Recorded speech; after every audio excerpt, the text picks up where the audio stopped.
Hello, and thank you for joining us today. My name is Vanessa Bjorkdal. I'm the creator of TutorChest. TutorChest is an educational platform that connects parents and educators, offers resources, events, and webinars.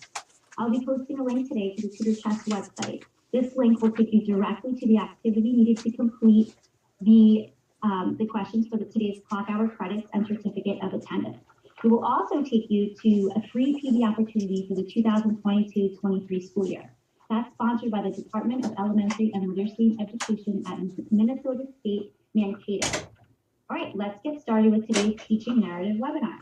Presenting this information is Dr. Andrew Johnson. Dr. Johnson is a professor of literacy instruction and a distinguished faculty scholar at Minnesota State University, Mankato. He's the author of over 15 books, over 15 chapters and academic articles related to literacy, learning, and the human condition. He's also the host of the podcast, The Reading Instruction Show. He specializes in literacy instruction, reading intervention, teaching writing, and advanced pedagogy. Thank you, Dr. Johnson, for being here today and sharing your time and expertise with us. Thank you, Vanessa. So nice to be here. Thank you for that introduction. And as she said, you can go to the website www.tutorchest.com, and you can find all that information right there. Today's session is on teaching narrative writing. And these ideas are from my forthcoming book in 2024, Being and Becoming Teachers of Writing. So you see many of these ideas there. You can also go to my website, teaching-reading.com, and there you will see a plethora, over 1,000 YouTubes on different topics related to reading, writing, learning, all aspects of literacy, and a link to my podcast and my LinkedIn page. So you only need to pop it there. And my podcast, The Reading Instruction Show, these are short podcasts, anywhere from 10 to 20 minutes, describing some aspect of teaching reading or writing. So let us start the show today. How to teach narrative writing. You'll see kind of a list of topics on today's webinar. So let us start with what is writing. Writing is expressing meaning with print.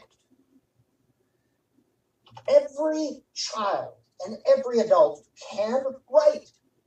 Absolutely. They may need more pictures than letters to write, but the very first day of school, they can create meaning with print and pictures. Every child, every adult can write. We start with that position, not of deficit.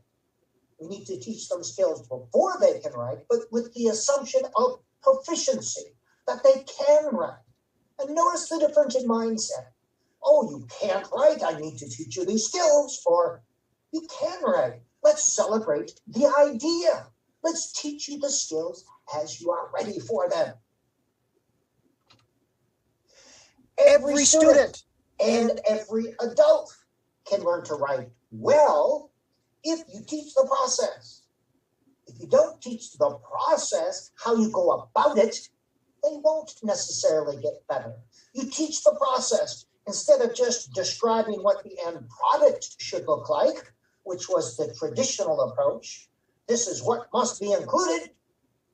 We teach the process of how to generate ideas, how to organize ideas, how to revise ideas, the how, not just the what, but the how. And that's what the process is. We are teaching the how.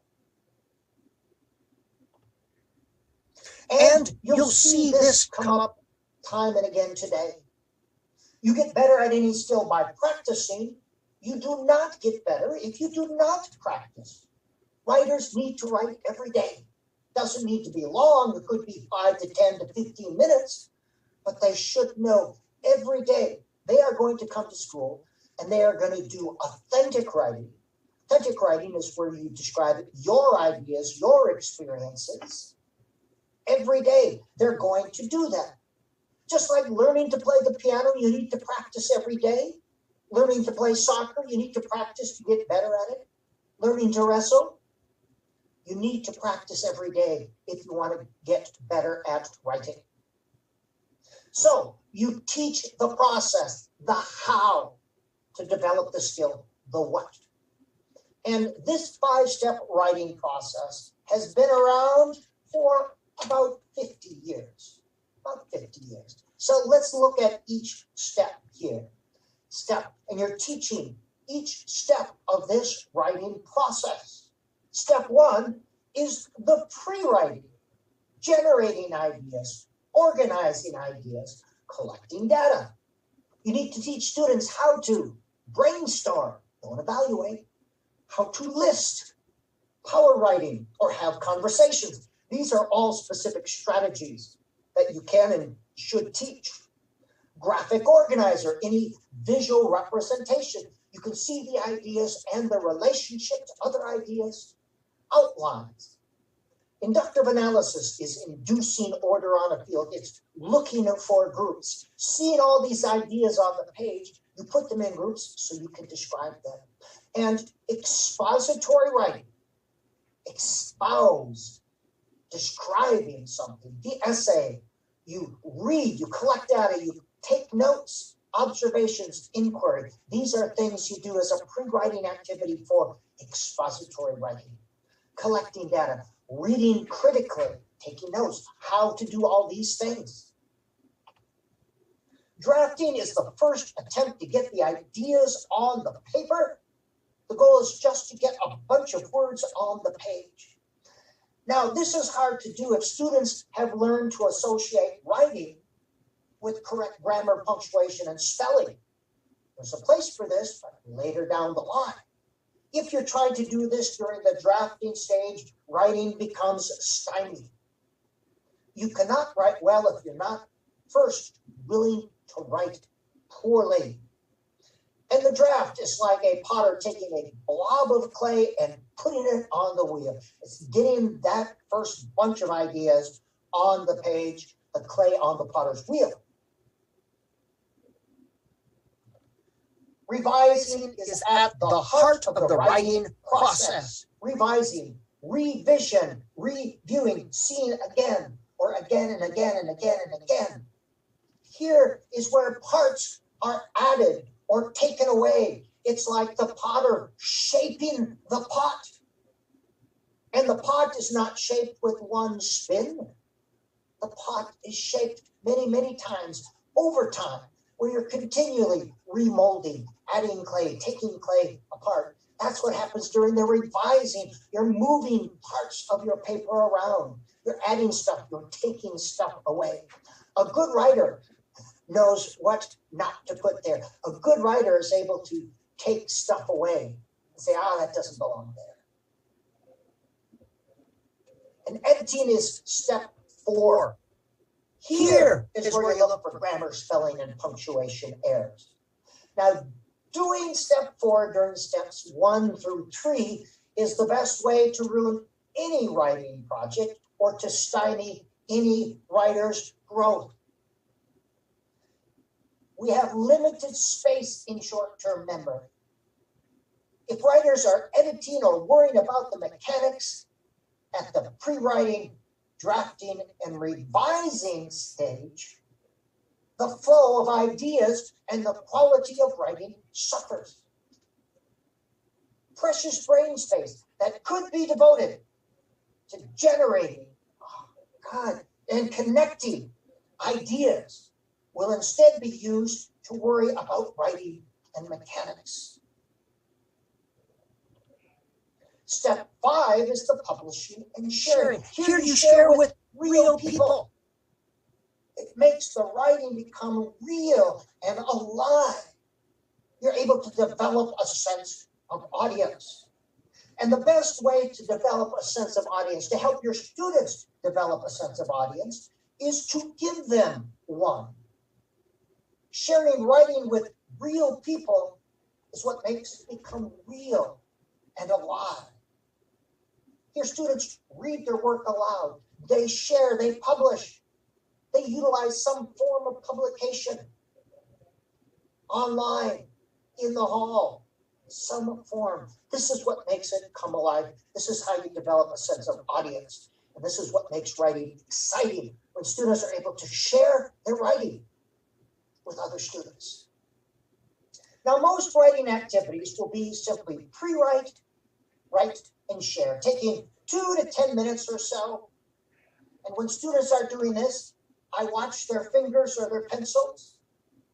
And when the energy begins to leave, I'll say, finish up the idea you're on. We'll be sharing. Take a minute, finish up the idea you're on. Some will have complete, they'll be at different stages.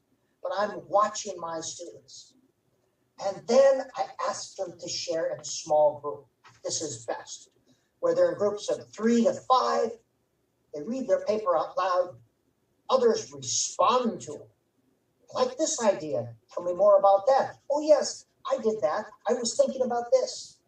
That's part of developing an audience. Or share with a partner. Turn to a partner, read your paper, or tell about your paper. Or swap papers with others and write on the paper. Or sometimes authors chair, where one person a day signs up and reads their story to the class. These are all different ways of sharing.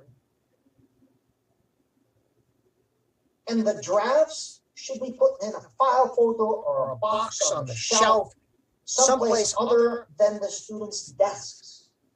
If drafts are in their desks, they'll become lost.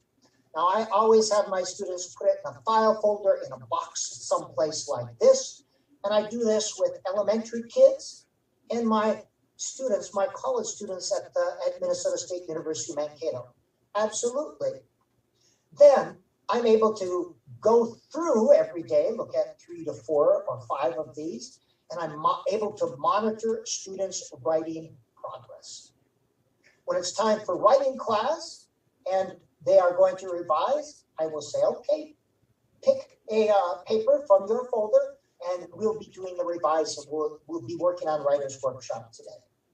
So drafts are kept in a box someplace other than the desk, on a shelf or a file folder someplace.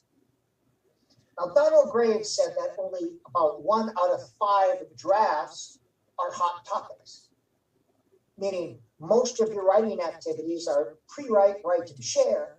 And of these, only about 1 out of 5 will students want to actually revise. It's okay to write and have ideas that don't go place. We all do that. I'm a real writer. I sometimes start articles and it's not working. And I have the ability to say, I don't think so. So choice means choice of topics, but choice also means choice of which drafts we want to revise. And the joy of sharing is that over time, sharing real thoughts enables understanding and develops a sense of community.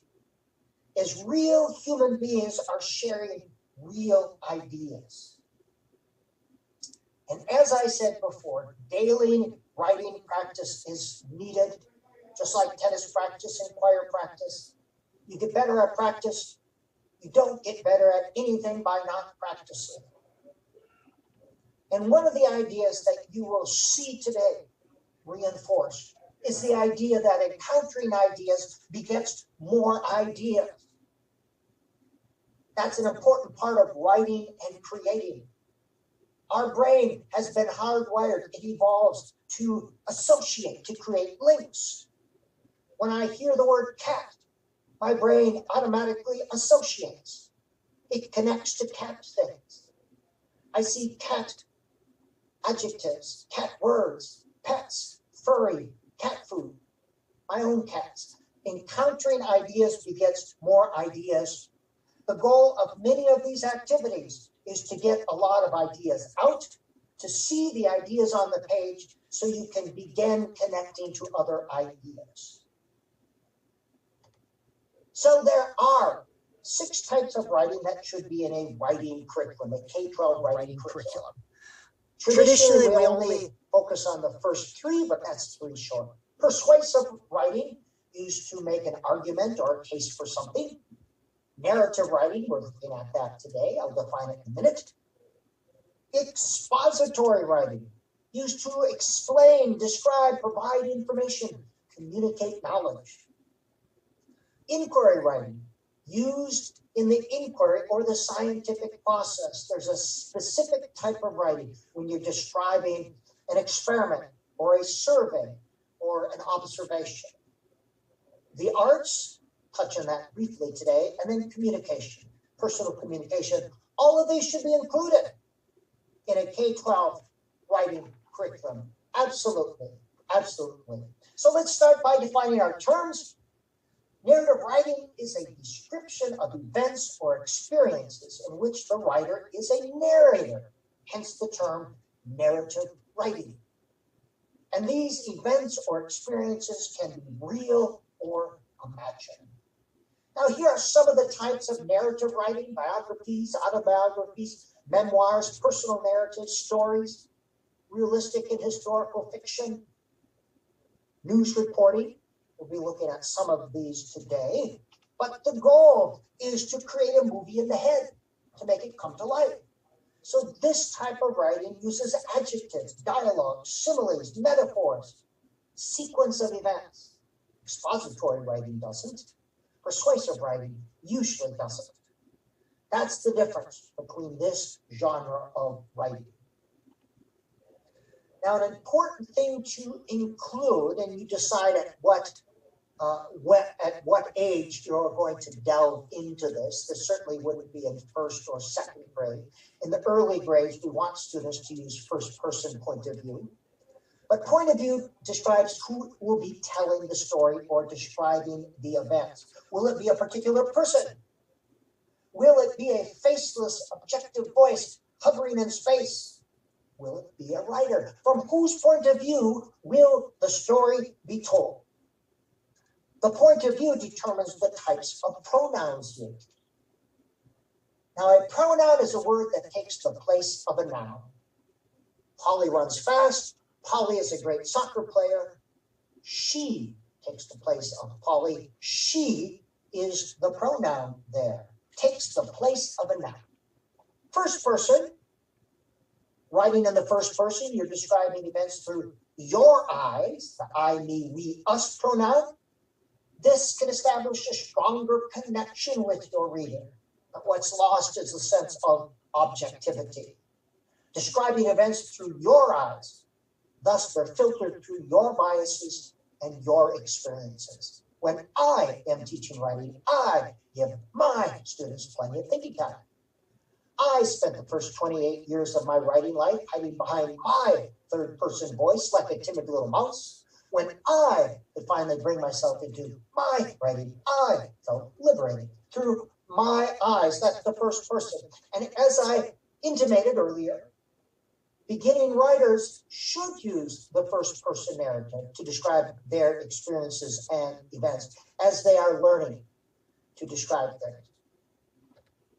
Second person, often used when describing how to do something or to explain things. The writer breaks through the wall of objectivity slightly and addresses the reader directly using you and your pronouns. When you are teaching writing, give your students plenty of thinking time. You will find that this is the point of view used most often in this book. If you were encountering the little bald man in his office, you'd see him joyfully writing in the first person. You see this occasionally in narrative writing, where they say you, bringing the reader into the story or the writing somehow. And the third person, the writer tries to take him or herself completely out of the writing. Personal pronouns are used. If they're used, it's she, he, her, him, they, them, out there. Used with biographies, sometimes fiction, and news stories. When teaching writing, give students sufficient thinking time. No pronouns there. The professor was writing in the first person. This made him happy. One pronoun there. You get the idea. So you see, first person, your eyes. Second person, you include the reader. Third person, about others, totally objective. And you see the types of writing there. All right, moving on. 6 types of narrative writing. The first type is biography, describing or narrating the lives of other people, often written in third person, usually involves some sort of research and accuracy and chronology. Things happening in a specific timeline are important here. Biography, most of us are familiar with that. Same with the autobiography, the writer describing his or her life, usually written in the first person, often presented in chronological order. Here, adjectives and dialogues, metaphors and similes are used to make the work come to life and to keep the reader engaged.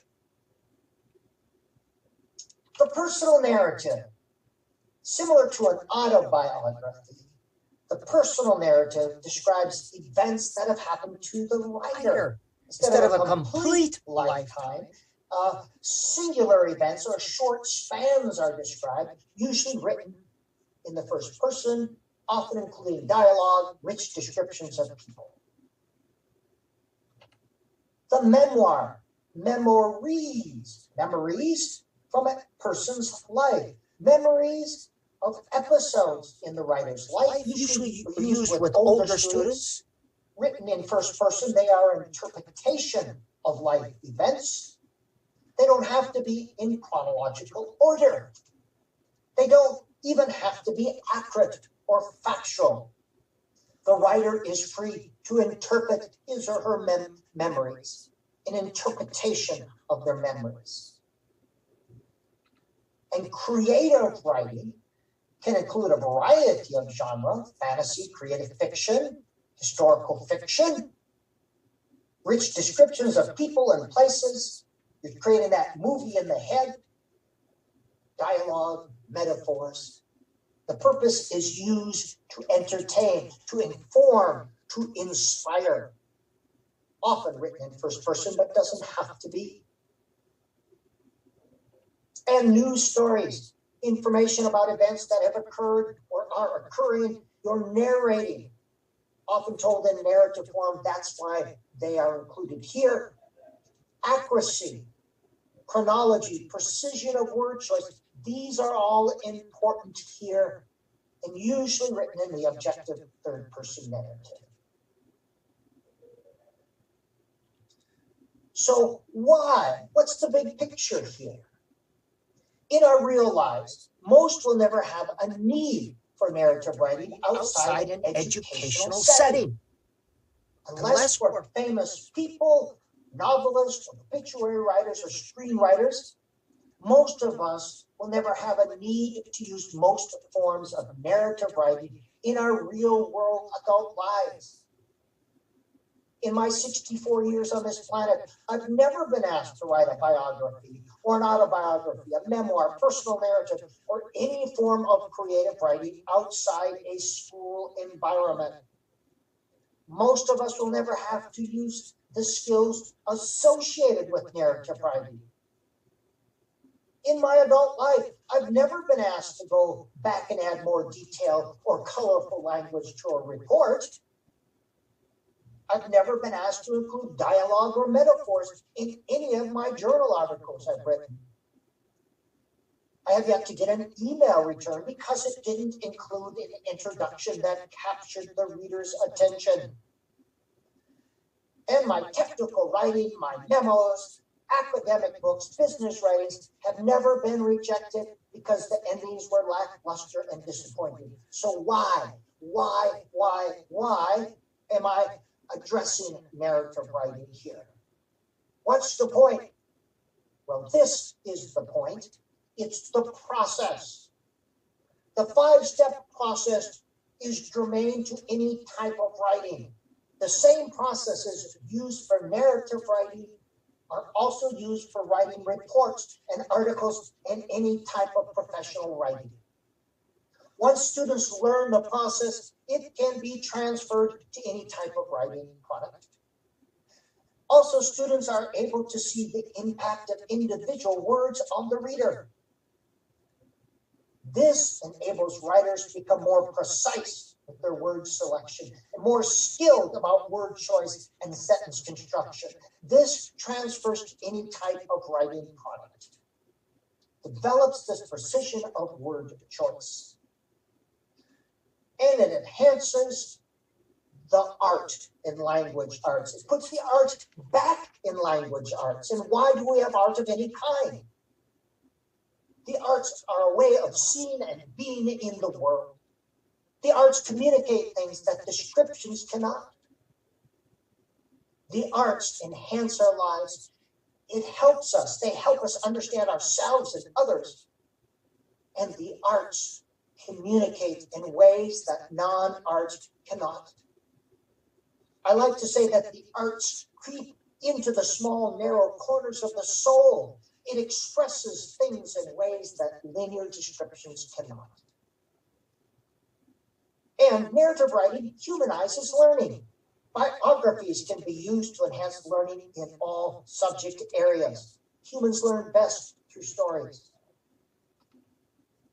Students are far more motivated to write and read narrative text. And again, the process transfers to any type of writing.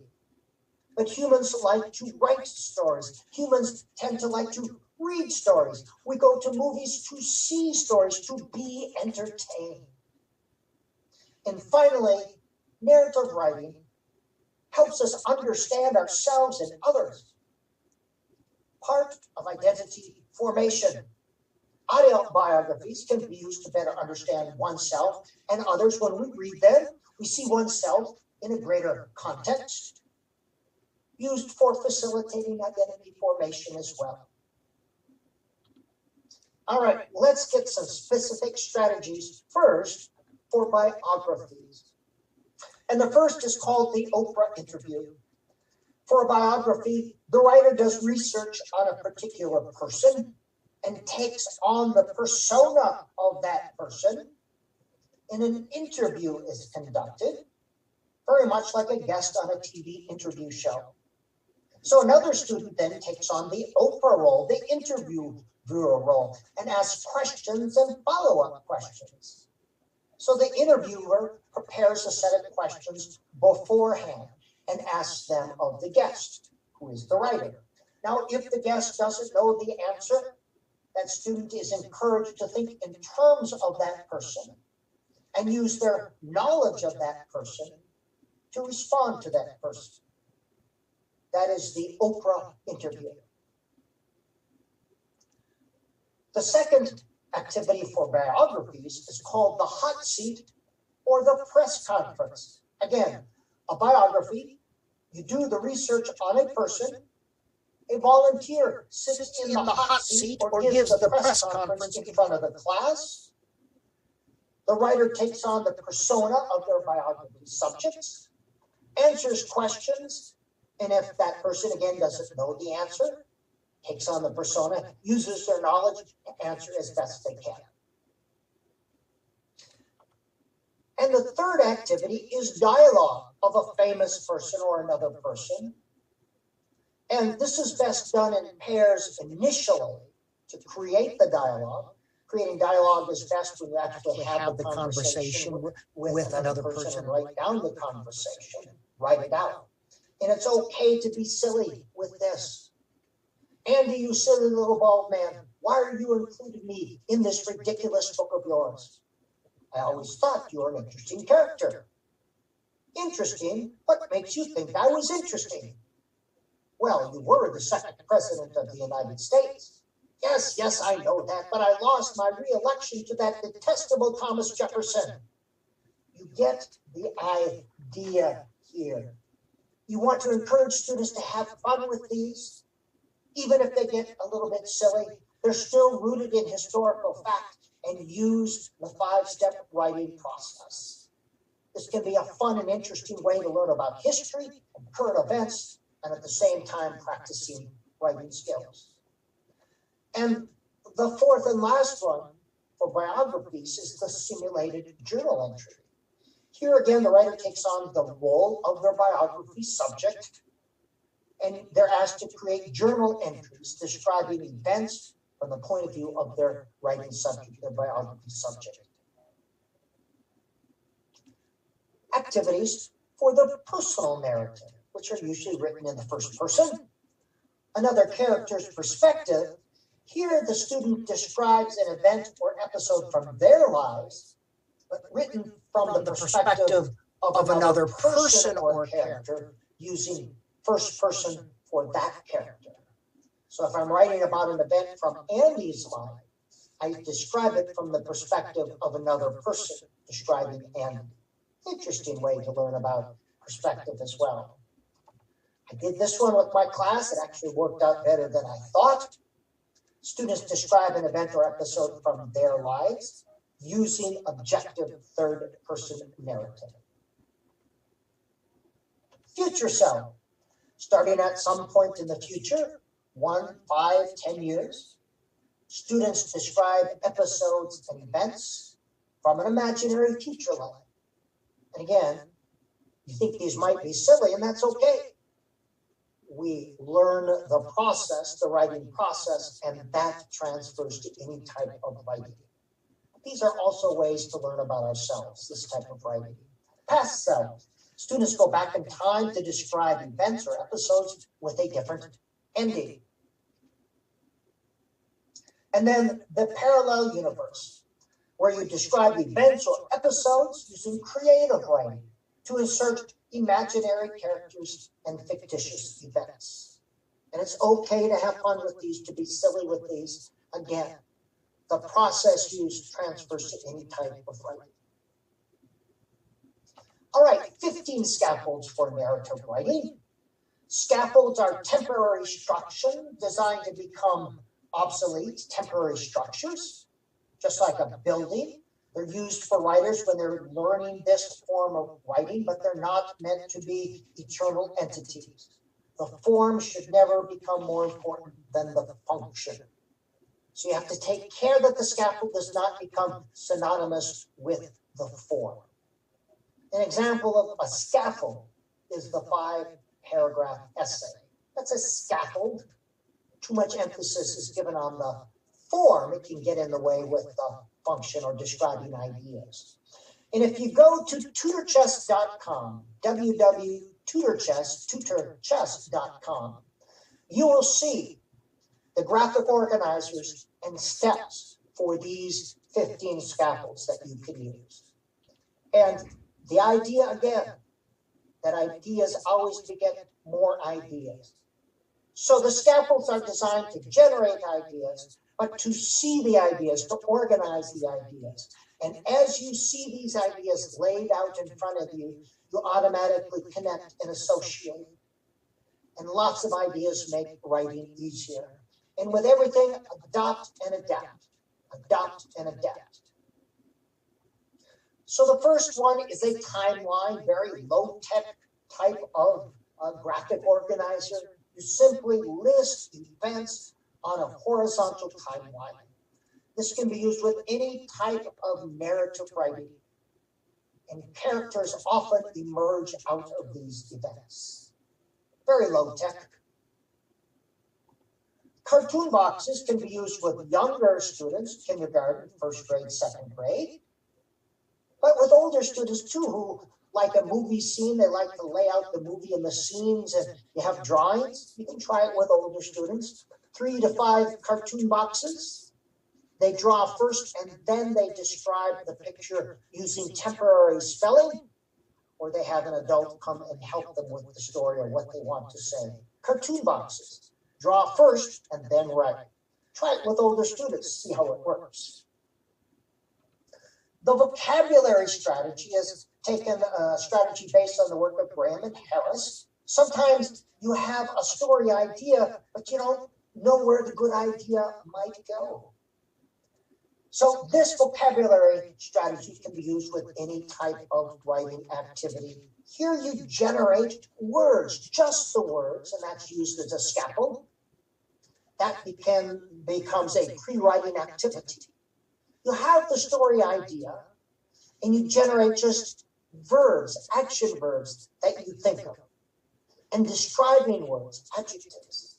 And out of here, story ideas begin to appear, and you write your draft of your story. Vocabulary strategy, just single words. And here are the steps: story idea, generate action verbs, describing words, draft, and then go and revise. Events, character strategy. You list events, but they aren't linear. Characters often arise out of that. So you start with a story idea. As you think of your story, event, description, you have characters that can arise. Got out of the way here, sorry. Got out of order. So this is like the timeline, except it's not linear. Events of any type, and let the characters arise out of that. And then use that to write your draft. Sorry, I got a little out of order there. All right? Events, character strategy. Story idea, simply list events that you want to have happen or have happened. And there's the steps. And you go to tutorchess.com, you can get these steps and that graphic organizer. Beginning, middle, end. You begin to think of your story in stages. You see the story as a whole, or having a beginning, a problem of some sort, a resolution, and then the ending. Story idea, characters, events that will happen in the beginning, characters, things that happen in the beginning, middle, end. You see your story holistically. That's used to create your draft. And then you go back and revise. Problemizer. Most stories have a problem or are based on a problem. So you have some characters, you have a problem of one of the characters, and this is used when you have a solution already and you list the steps. So you identify characters, identify a problem, identify a solution to the problem, list the steps, write your draft.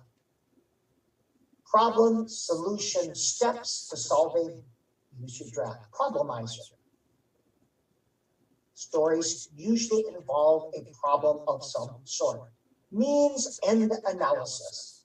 A problem can be defined as a difference between the beginning state and the ideal state, the current state and the idealized state. To solve the problem, you simply move from beginning to end. So, identify the beginning state, identify the ending state or the desired state, generate a list of conditions that need to occur to move from beginning to ending,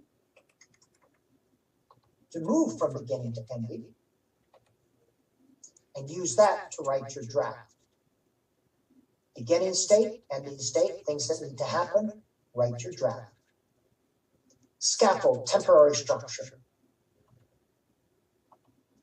Creative problem solving, same thing. Common problem solving strategy where you want to generate a lot of ideas. Identify a problem, generate a lot of ideas without evaluating, that's the brainstorming. Select the best or most interesting solution, elaborate and refine, and this is used then to create your draft. It's a graphic organizer used to create the draft. Basic story grammar. Characters, events, and setting. And again, it helps you think in terms of the whole. You've got your story idea. You may want to describe a couple events, describe a character, and the settings. Characters, if they're older students, I like them to list at least 2 words related to their characters. It adds a little depth and dimension. Generate actions or events, and settings you'd like the story to take place. And then you use that to write your draft. Scene writing. This can be written after the draft to add descriptive elements. And you see this. Imagine a place or setting within your story for a particular event. Think about what you see there. Who you see, the kinds of people and things, what they look like, adjectives. What are some of the actions taking place? It could be in the background. What sounds are heard? Adjectives used to describe what you see here. You might smell, emotions, textures. Then use this to write your description. You may not use all the ideas, but this adds depth and dimension. This would be used for older writers there. For a C, are you going to use all of these? No. Pick one or two that seem to work with you. Always adopt and adapt. Metaphorzer. The purpose is to get more descriptive language into narration, and you're teaching metaphors and similes. So you write a draft first. Out of your draft, you find interesting things or events, and a thing or event is listed there on the left. And in the right, you record associations. Things that you think of are related to, are connected to that thing or event. And ideas always beget more ideas. As you see them, others begin to pop up. Underneath, create a metaphor for that thing or event, and then insert in your story during the revision stage. That is the metaphorzer. Metaphorzer.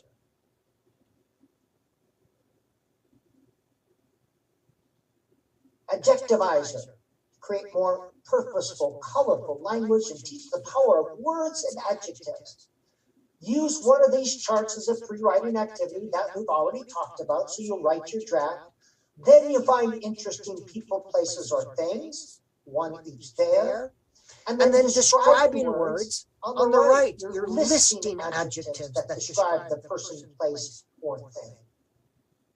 Then you go back and insert these during the revision stage. This is a way to get describing words, colorful words into the draft. You create the draft first, and then you look for ways to create adjectives. Dialoguer. This makes the characters come to life. You record what students say.